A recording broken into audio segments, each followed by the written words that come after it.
ದಿಢೀರ್ ಅಂತ ದೋಸೆ ತಿನ್ನಬೇಕು ಅನಿಸ್ತಿದ್ಯಾ? ಹಾಗಾದರೆ ಜಸ್ಟ್ 15 ಮಿನಿಟ್ಸಲ್ಲಿ ದೋಸೆ ಹಿಟ್ಟನ್ನು ರೆಡಿ ಮಾಡಿಕೊಂಡು ಈ ರೀತಿ ಸಾಫ್ಟಾಗಿ ಸ್ಪಾಂಜ್ ಥರ ಇರೋ ಅಂಥ ದೋಸೆನ ಮಾಡ್ಕೊಬಿಡ್ಬೋದು. ಸಖತ್ ಟೇಸ್ಟಿಯಾಗಿರುತ್ತೆ. ಎಲ್ಲ ಟಿಫನ್ಸ್ಗೂ ಒಳ್ಳೆ ಕಾಂಬಿನೇಷನ್ ಆಗಿರೋ ಅಂಥ ಚಟ್ನಿ ಸಹ ತೋರಿಸ್ತೀನಿ. ಒಂದು ಬೌಲ್ಗೆ 1 ಕಪ್ ಆಗುವಷ್ಟು ಸೂಜಿ ರವೆ, ಉಪ್ಪಿಟ್ಟೆಲ್ಲ ಮಾಡ್ತೀವಲ್ಲ ಆ ರವೆನ ಹಾಕ್ಕೊಳ್ತಾ ಇದ್ದೀನಿ. ರವೆ ಮುಳುಗುವಷ್ಟು ನೀರನ್ನು ಹಾಕ್ಕೊಳ್ಳಿ. ರವೆ ಎಲ್ಲ ಚೆನ್ನಾಗಿ ನೆನಿಬೇಕು. ಈ ರೀತಿ ಒಂದ್ಸಲ ಮಿಕ್ಸ್ ಮಾಡ್ಕೊಳ್ಳಿ. ಈಗ ಪ್ಲೇಟ್ ಮುಚ್ಚಿಟ್ಟು ಪಕ್ಕಕ್ಕಿಟ್ಟು ಇನ್ನೊಂದು ಬೌಲಲ್ಲಿ ನಾನಿಲ್ಲಿ ಅರ್ಧ ಕಪ್ ಆಗುವಷ್ಟು ಗಟ್ಟಿ ಅವಲಕ್ಕಿನ ತೊಗೊಳ್ತಾ ಇದ್ದೀನಿ. ನೀರು ಹಾಕಿ ಒಂದು 2-3 ಸಲ ಚೆನ್ನಾಗಿ ವಾಶ್ ಮಾಡ್ಕೊಳ್ಳೋಣ. ಅದರಲ್ಲಿರೋವಂಥ ಡಸ್ಟ್ ಎಲ್ಲ ಹೋಗಬೇಕು. 1 ಕಪ್ ರವೆಗೆ ಅರ್ಧ ಕಪ್ ಆಗುವಷ್ಟು ಗಟ್ಟಿ ಅವಲಕ್ಕಿ ಪರ್ಫೆಕ್ಟು. ಈಗ ಅವಲಕ್ಕಿಗೆ 1/4 ಕಪ್ ಆಗುವಷ್ಟು ಗಟ್ಟಿ ಮೊಸರನ್ನ ಹಾಕೊಳ್ತಾ ಇದ್ದೀನಿ. ಹುಳಿ ಮೊಸರು ಹಾಕ್ಕೊಳ್ಳಿ. ಹುಳಿ ಮೊಸರು ಹಾಕೋದ್ರಿಂದ ದೋಸೆ ತುಂಬ ಟೇಸ್ಟಿಯಾಗಿರುತ್ತೆ. ನಂತರ ಒಂದು ಸ್ವಲ್ಪ 1/2 ಕಪ್ ಆಗುವಷ್ಟು ಮತ್ತೆ ನೀರನ್ನು ಸೇರಿಸಿ ಎಲ್ಲವನ್ನು ಚೆನ್ನಾಗಿ ಮಿಕ್ಸ್ ಮಾಡ್ಕೊಳ್ತೀನಿ. ಈಗ 15 ನಿಮಿಷ ನೆನೆಯೋದಕ್ಕೆ ಬಿಡೋಣ. ಮೊಸರೆಲ್ಲ ಅಬ್ಸರ್ವ್ ಮಾಡ್ಕೊಳ್ಳುತ್ತೆ, ಅವಲಕ್ಕಿ ಚೆನ್ನಾಗಿ ನೆನೆಯುತ್ತೆ 15 ನಿಮಿಷ ಬಿಟ್ಟರೆ. ಈಗ ಅಷ್ಟರಲ್ಲಿ ಚಟ್ನಿ ರೆಡಿ ಮಾಡ್ಕೊಳ್ಳೋದಕ್ಕೆ ಇಲ್ಲಿ ಸ್ಟವ್ ಹಚ್ಚಿ ಪ್ಯಾನ್ ಇಟ್ಟು 1 ಟೇಬಲ್ ಸ್ಪೂನ್ ಎಣ್ಣೆಗೆ ಒಂದು 10 ಕಾಳು ಆಗುವಷ್ಟು ಮೆಂತ್ಯ ಕಾಳು ಹಾಕಿದ್ದೀನಿ. 1 ಟೇಬಲ್ ಸ್ಪೂನ್ ಉದ್ದಿನಬೇಳೆ, 1 ಟೇಬಲ್ ಸ್ಪೂನ್ ಆಗುವಷ್ಟು ಕಡಲೆಬೇಳೆ ಹಾಕ್ಕೊಳ್ತಾ ಇದ್ದೀನಿ. ನೋಡಿ, ಎಲ್ಲವನ್ನು ಲೈಟಾಗಿ ಲೋ ಫ್ಲೇಮಲ್ಲೇ ಒಂಚೂರು ಫ್ರೈ ಮಾಡ್ಕೊಳ್ಳೋಣ.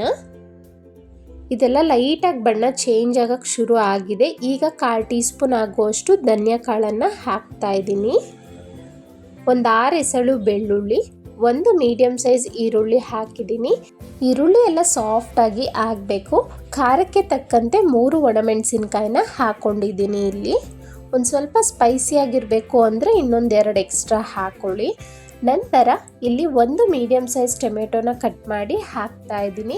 ಟೊಮೆಟೊ ಒಂದು 2 ನಿಮಿಷ ನೀವು ಲೋ ಟು ಮೀಡಿಯಮ್ ಫ್ಲೇಮಲ್ಲೇ ಫ್ರೈ ಮಾಡ್ಕೊಳ್ತಾ ಬಂದರೆ ಕಂಪ್ಲೀಟ್ ಈ ರೀತಿ ಸಾಫ್ಟಾಗಿ ಆಗಬೇಕು. ಒಂದು ಸ್ವಲ್ಪ ಹುಣಸೆ ಹಣ್ಣನ್ನು ಹಾಕಿದ್ದೀನಿ.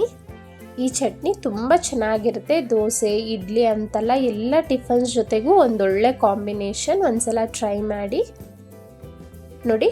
ಟೊಮೆಟೊ ಇನ್ನೊಂಚೂರು ಸಾಫ್ಟ್ ಆಗಲಿ ಅಂತ ಈ ರೀತಿ ಸಾಫ್ಟ್ ಆದಮೇಲೆ ಸ್ಟವ್ನ ಆಫ್ ಮಾಡಿ ಕೂಲ್ ಆಗೋದಕ್ಕೆ ಬಿಡಿ. ಕಂಪ್ಲೀಟ್ ತಣ್ಣಗಾದಮೇಲೆ ಮಿಕ್ಸಿ ಜಾರ್ಗೆ ಹಾಕೊಳ್ತಾ ಇದ್ದೀನಿ ಎಲ್ಲವನ್ನು. ರುಚಿಗೆ ತಕ್ಕಷ್ಟು ಉಪ್ಪು ಹಾಕಿ ಒಂದ್ಸಲ ರುಬ್ಕೊಳ್ಳಿ. ಈ ರೀತಿ ತರ್ತರಿಯಾಗಿ ಆದಮೇಲೆ ಒಂದು ಸ್ವಲ್ಪ ಎಷ್ಟು ಬೇಕೋ ಅಷ್ಟು ನೀರನ್ನ ಸೇರಿಸಿ ಈ ರೀತಿ ಫೈನ್ ಪೇಸ್ಟ್ ರೀತಿಲಿ ರುಬ್ಕೋಬೇಕು. 1 ಕಪ್ಗೆ ಹಾಕೊಳ್ತಾ ಇದ್ದೀನಿ. ಇದಕ್ಕೆ ಸಣ್ಣ ಒಗ್ಗರಣೆ ಕೊಡೋಣ. ಪ್ಯಾನ್ಗೆ ನಾನು ಎಣ್ಣೆ ಇತ್ತು, ಅದರಲ್ಲೇ ಒಂದು ಸ್ವಲ್ಪ ಸಾಸಿವೆ, ಜೀರಿಗೆ, ಕಡಲೆಬೇಳೆ, ಉದ್ದಿನಬೇಳೆ ಹಾಕಿ ಲೈಟಾಗಿ ಫ್ರೈ ಮಾಡ್ಕೊಳ್ತಾ ಇದ್ದೀನಿ. ಅನಂತರ ಫ್ರೆಶ್ ಆಗಿರೋ ಅಂಥ ಕರಿಬೇವು ಹಾಗೆ 1 ಒಣಮೆಣಸಿನ್ಕಾಯಿ ಹಾಕಿ ಆ ಒಗ್ಗರಣೆನ ಚಟ್ನಿಗೆ ಹಾಕಿ ಮಿಕ್ಸ್ ಮಾಡಿದ್ರೆ ಸಖತ್ ಟೇಸ್ಟಿಯಾಗಿರೋ ಅಂಥ ಚಟ್ನಿ ರೆಡಿ ಆಯಿತು. ಈ ಸಣ್ಣ ಸಣ್ಣ ಹೋಟೆಲ್ಗಳಲ್ಲಿ ಸಿಗುತ್ತಲ್ಲ ಆ ಟೇಸ್ಟ್ ಬರುತ್ತೆ, ತುಂಬ ಚೆನ್ನಾಗಿರುತ್ತೆ. ಈಗ ಸುಮಾರು ಒಂದು 15 ನಿಮಿಷ ನೆನೆಯೋದಕ್ಕೆ ಬಿಟ್ಟಿದ್ದೆ. ಇಲ್ಲಿ ನೋಡಿ, ರವೆ ಎಲ್ಲ ಚೆನ್ನಾಗಿ ವಾಟರ್ ಅಬ್ಸರ್ವ್ ಮಾಡ್ಕೊಂಡಿದೆ. ಈ ಕಡೆ ಮೊಸರು ಅಷ್ಟೇ, ಅವಲಕ್ಕಿ ಎಲ್ಲ ಚೆನ್ನಾಗಿ ಅಬ್ಸರ್ವ್ ಮಾಡಿಕೊಂಡು ನೆಂದಿದೆ. ನಾನು ಮೊದಲು ಅವಲಕ್ಕಿನ ಹಾಕೊಳ್ತಾ ಇದ್ದೀನಿ ಮಿಕ್ಸಿ ಜಾರ್ಗೆ. ಈಗ ಫೈನ್ ಪೇಸ್ಟ್ ಆಗಿ ರುಬ್ಕೊಳ್ಳಿ. ನೀರೇನಾದರೂ ಬೇಕು ಅನಿಸಿದ್ರೆ ಮಾತ್ರ ಹಾಕ್ಕೊಳ್ಳಿ. ನೋಡಿ, ಫೈನ್ ಪೇಸ್ಟ್ ಆಗಿ ಈ ರೀತಿ ರುಬ್ಕೋಬೇಕು. ಅವಲಕ್ಕಿ ಎಲ್ಲ ರುಬ್ಕೊಂಡು ಬೌಲ್ಗೆ ಹಾಕ್ಕೊಂಡಿದ್ದೀನಿ. ಈಗ ನೆಕ್ಸ್ಟು ರವೆನೂ ಅಷ್ಟೇ, ಅದರಲ್ಲಿರೋ ಅಂಥ ನೀರೇ ಸಾಕಾಗುತ್ತೆ. ಆ ರವೆನೂ ಹಾಕಿ ಫೈನಾಗಿ ಎಷ್ಟಾಗುತ್ತೋ ಅಷ್ಟು ರುಬ್ಕೊಳ್ಳಿ. ನೋಡಿ, ರವೆ ಎಲ್ಲ ರುಬ್ಬಾದ್ಮೇಲೆ ಈ ರೀತಿ ಅವಲಕ್ಕಿ ಜೊತೆನೇ ಆ ಹಿಟ್ಟನ್ನು ಹಾಕೊಳ್ತಾ ಇದ್ದೀನಿ. ಈಗೆಲ್ಲವನ್ನು ಮಿಕ್ಸ್ ಮಾಡ್ಕೊಳ್ಳೋಣ. ದೋಸೆ ಹಿಟ್ಟು ಫೈನ್ ಪೇಸ್ಟಾಗಿ ಬೆಣ್ಣೆ ಥರ ಇರಬೇಕು, ಆಗಲಿ ನಮಗೆ ಸ್ಪಾಂಜಿಯಾಗಿ ಸಾಫ್ಟ್ ದೋಸೆ ಬರೋದಕ್ಕೆ ಸಾಧ್ಯ. ನೋಡಿ, ನೀರೇನಾದರೂ ಬೇಕಾದರೆ ಹಾಕ್ಕೊಳ್ಳಿ.